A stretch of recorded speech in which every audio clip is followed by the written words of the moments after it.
Egypt's summit moves forward with discussions on the humanitarian situation in the Gaza Strip, the peace process, and calls for an end to Israeli bombardments. In Venezuela, the National Electoral Council confirmed that the consultative referendum on the Esequibo territory will be held on December 3, 2023. In Pakistan, thousands of supporters of former Prime Minister Nawaz Sharif demonstrated for his return after 4 years of self-exile in London.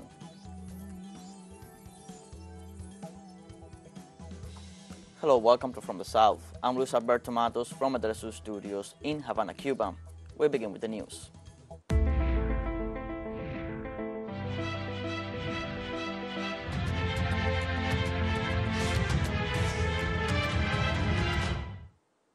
The Peace Summit, a forum for world leaders to discuss a way out of the Palestinian-Israeli conflict, opened in Egypt with the presence of more than 20 countries and international organizations. The Gaza Peace Summit, organized by the Egyptian government, started this Saturday, 2 weeks after the beginning of this new conflict in the Gaza Strip. The international community is trying to prevent the situation from spreading to the rest of the Middle East.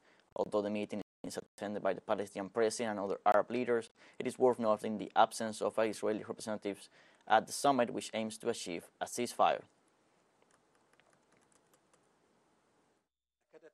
Egypt affirms and reiterates its complete rejection of the forced displacement of Palestinians and the exodus to the Egyptian territories in Sinai, as this is nothing but a final liquidation of the Palestinian issue, an end to the dream of an independent Palestinian state, and the eradication of the struggle of the Palestinian people and the Arab and Islamic people.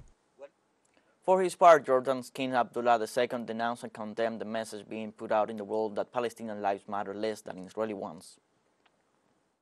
Yet the message the Arab world is hearing is loud and clear. Palestinians' lives matter less than Israeli ones. Our lives matter less than our lives. The application of international law is optional, and human rights have boundaries. They stop at borders, they stop at races, and they stop at religions.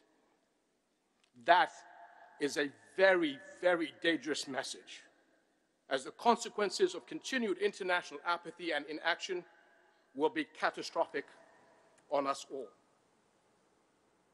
UN Secretary General Antonio Guterres called for action to end the ongoing conflict during the International Peace Summit in Cairo. The time has come for action. Action to end this god-awful nightmare. And action to build a future worthy of the dreams of the children of Palestine, Israel, the region, and our world. Meanwhile, Palestinian President Mahmoud Abbas warned against displacing Palestinians from Gaza, West Bank, and Jerusalem. We warn against attempts to displace our people from Gaza to elsewhere. We also warn against any expulsion of Palestinians from their homes or displacement from Jerusalem or the West Bank. We will not accept displacement, and we will remain steadfast on our land, no matter what the challenge is. During the short time the Rafah crossing was open, humanitarian aid trucks that were stranded at the Gaza border with Egypt finally had access to the Palestinian territories. Trucks carrying food and supplies for affected families began passing through the Rafah border crossing from Egypt on Saturday after being blocked for more than 2 weeks due to bombings. According to UN reports, the operation led by the Egyptian Red Cross sent more than 20 trucks to the Palestinian enclave. More vehicles with humanitarian aid are expected to enter the territory in the coming hours, as well as ambulances with supplies and medical personnel trained to treat the wounded. Australia holds demonstration in support of the Palestinian resistance. The mobilization took place this Saturday and was attended by thousands of people who marched through the streets of Sydney from the City Hall. The event was attended by both Australian sympathizers and Palestinian migrants residing in the country. During the march, the protesters denounced the crimes committed by the Israeli occupation forces and demanded an immediate ceasefire. Palestine has been always our land, and it will remain our land. It's not the first colonization. and it's not going to be the last. Palestinians always emerge victorious, and we will get through this. It's a genocide. There's a lot of kids being killed who are completely innocent, who need aid, who need food, who need water, who need shelter. That's what we're here today to show. We're showing our voice from Australia that we do stand with these people who deserve humanitarian rights. Let's take a short break, but remember you can join us on TikTok at TeleSUR English, where you will find news in different formats, news updates, and much more. Other stories coming up. Stay with us.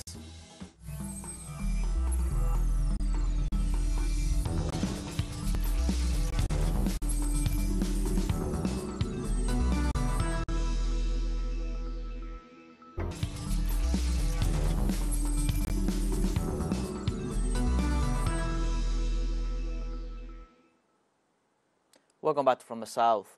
In Venezuela, the National Electoral Council confirmed that the consultative referendum on the Esequibo territory will be held on December 3rd, 2023. The head of the National Electoral Council, Elvis Amoroso, indicated that in the next few days they will provide information to the Venezuelan people on the details of the consultation prior to the analysis to be made by the electoral power on the questions to be answered in the national call.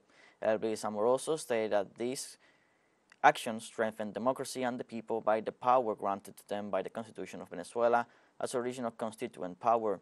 The measure is preceded by a request made by the National Assembly, whose proposal was approved by parliamentary unanimity and which seeks the defense of territorial sovereignty.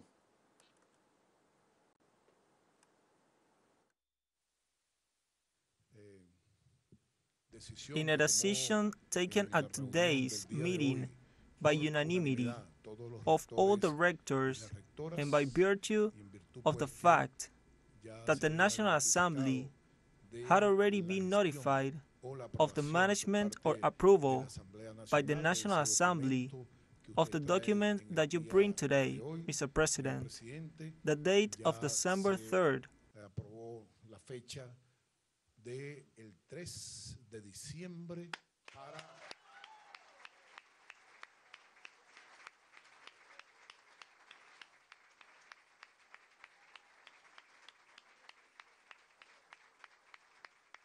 was already approved to hold this referendum with all the people of Venezuela, that all the people of Venezuela participate in this new electoral celebration that we will have in these days.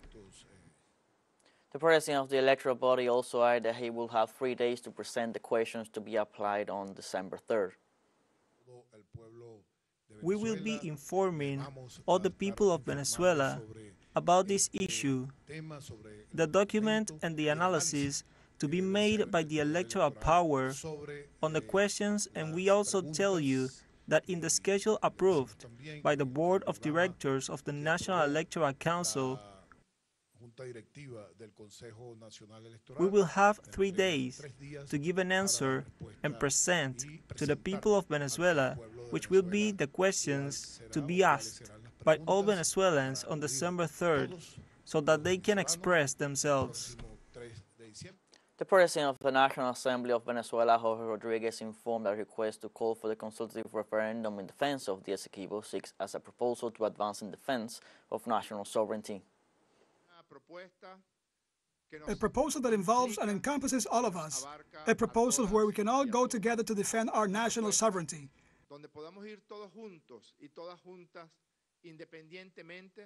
A proposal where we can all go together regardless of our political ideology, independently of our creed, independently of our vision that accompanies each human mind.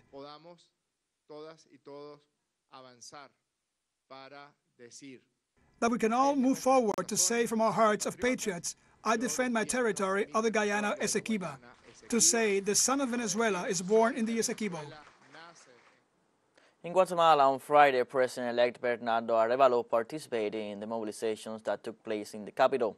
This October 20th is the 79th anniversary of the Democratic Spring promoted by Juan José Arévalo, father of the current president-elect of the country. Arevalo claims to be in a moment of uncertainty. However, it is a moment of unity for all citizens.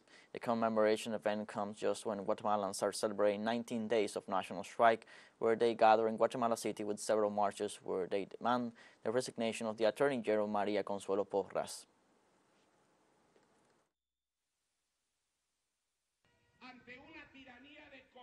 Today, we are faced with the tyranny of corrupt people who shamelessly enrich themselves at the expense of the suffering and poverty of the people and the lack of development of the country. But today, we are at the end of that hot, burning heat wave, feeling in our faces the freshness of the wind and the rains that announce a new life, a new era of prosperity, a new spring. Today, as a people, we find ourselves once again standing against history with the opportunity in our hands to stop the process of destruction of our democracy. We have a second short break coming up, but before we invite you to visit our YouTube channel at TeleSUR English, there you'll be able to rewatch our interviews, top stories, special broadcastings, and more. Hit the subscribe button and activate the notification bell to stay up to date on the world's most recent events. Final short break, don't go away.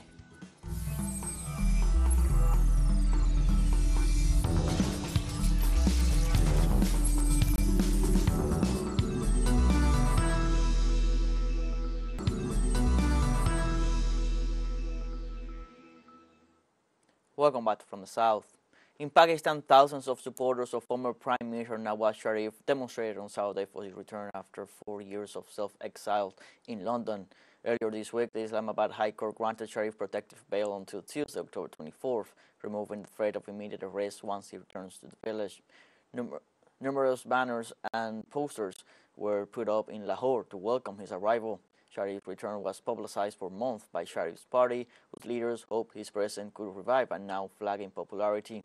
The former prime minister was removed from office by the Supreme Court in 2017, following a special investigation into money laundering and corruption stemming from the disclosure of the so-called Panama Papers. The current situation in Pakistan is related to inflation. The people are very poor.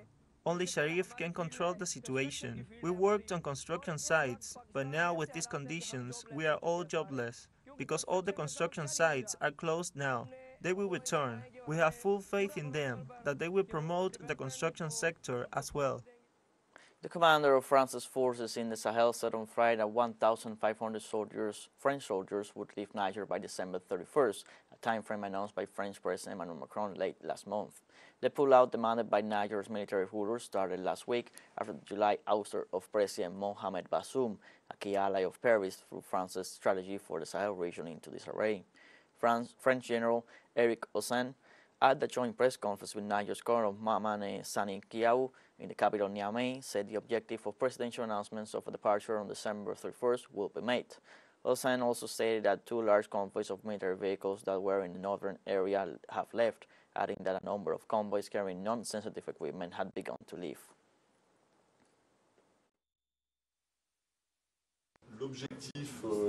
The objective of presidential announcements of a departure on December 31 will be met. That's it. The disengagement will be fulfilled in the time allotted to us, and there will be no more French soldiers on that date in Niger. We're calling on the population precisely not to, what you call it, behave, I wouldn't say irresponsibly, but to stir up hatred. Today, we've worked together for years. We ask for them to leave. So we'd like everything to go very, very well, for them to be able to return to Chad.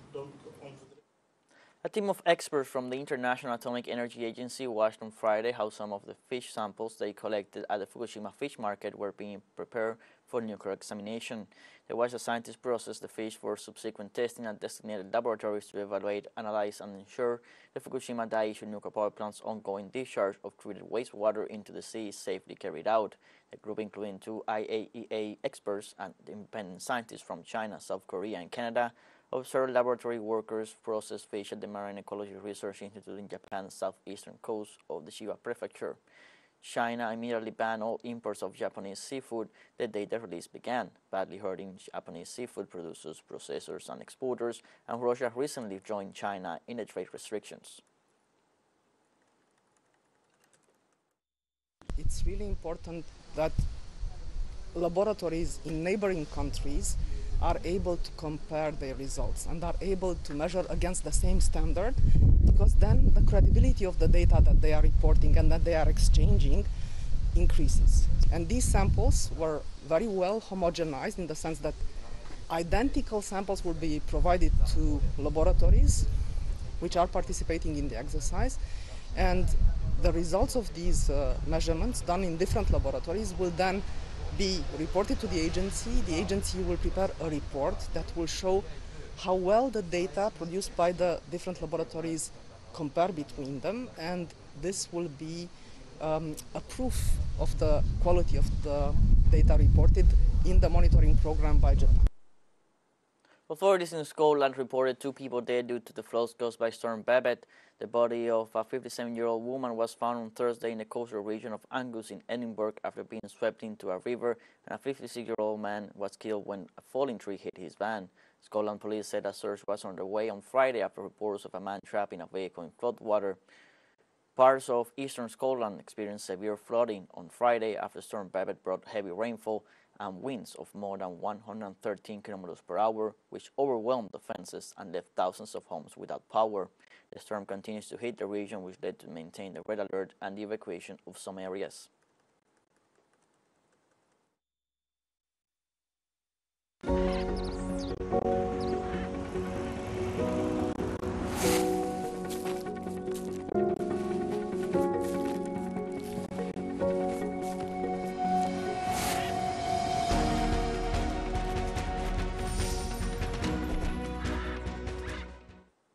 The Viñales Valley always amazes visitors. The tourists can find there both captivating landscapes and stories of surprising lives. It was precisely following one of them that the Cuba on the Move team arrived at this dazzling place in the geography of the Pinal del Rio region in western Cuba. The landscape is fascinating. This is the famous Viñales Valley, a World Heritage Site. It is distinguished by its mogotes of diverse shapes and shades that are not repeated in any other place in Cuba. They are unique. The protagonist of this story says that riding through Viñales stimulates him as much as going for a walk in Paris. Viñales has become one half of me right now. Viñales has been part of my identity since I was a child, as a Pinareño, and it turns out that life has given me the wonderful possibility to live in the heart of Viñales. Journalist, writer, filmmaker, and now entrepreneur Luis Orlando de la Fo lives in Mogotiart, this incredible place where natural beauty, good taste, and exquisite treatment will delight even the most demanding visitor. Mogotiart is more than a house for rent, as it is promoted on the internet. It is an authentic cultural project that, according to its owner, is defined by a single word: Pinal del Rio. Yo creo en lo que siento. I believe in what I feel, and I feel this reddish land, this soil, these lovely peasants with hats, these green shades, and this food. And there is a wrong idea sold in Cuba to the tourists, even at cultural level, that everything happens in Havana. There is a deep Cuba, there is a green Cuba, there is a natural Cuba, there is a Cuba that I live up to her. One can live in Paris, in Madrid, in Amsterdam, in Rotterdam, in Utrecht, in Quito, any place, but your nation's reddish land cannot be removed from your shoes or from your head. Even if you want to, it is impossible. Mogotiart is always a surprise. Here the visitor can find sculptures by the artist Evelio Lecor, the typewriter of the narrator and scriptwriter Eliseo Altunaga, or our original by the plastic artist Lester Campa, but also the most diverse works of art and literature, such as collection of texts about Alicia Alonso and dance. It is not strange that a guest might meet Christian Scott Thomas, one of the leading actors of the famous film The English Patient, the hairdresser of the movie The Titanic, or Patricia Wood, one of the most recognized faces of Cuban cinema. Yo quería vender. I wanted to sell cultural Cuba, the Cuba that I am, the Cuba I believe in, which is that Cuba that we have deep down inside, with all the problems that we have, but always with a theme that I defend and that always try to make so.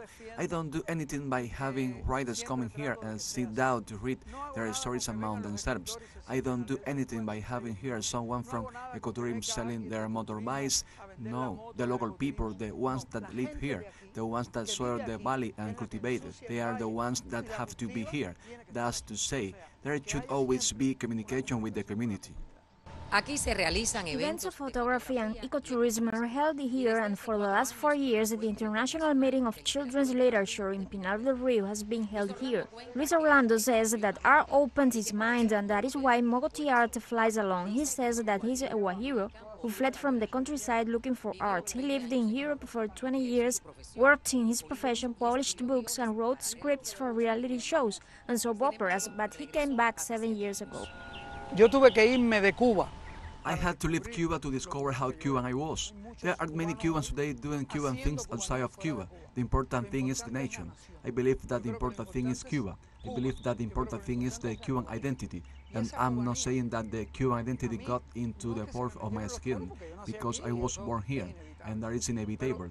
But it grows more into you when you travel, when you build yourself as a Cuban, much more than if you didn't leave the country. I believe that this Cuban identity that boiled inside me while being outside of Cuba is what kept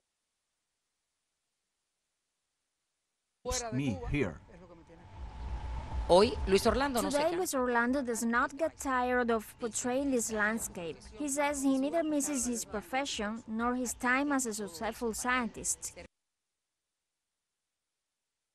He says that all that for him is gathered in one word: creativity, and creativity in Mogoti art. Fabiola López, TeleSUR, Pinar del Río, Cuba.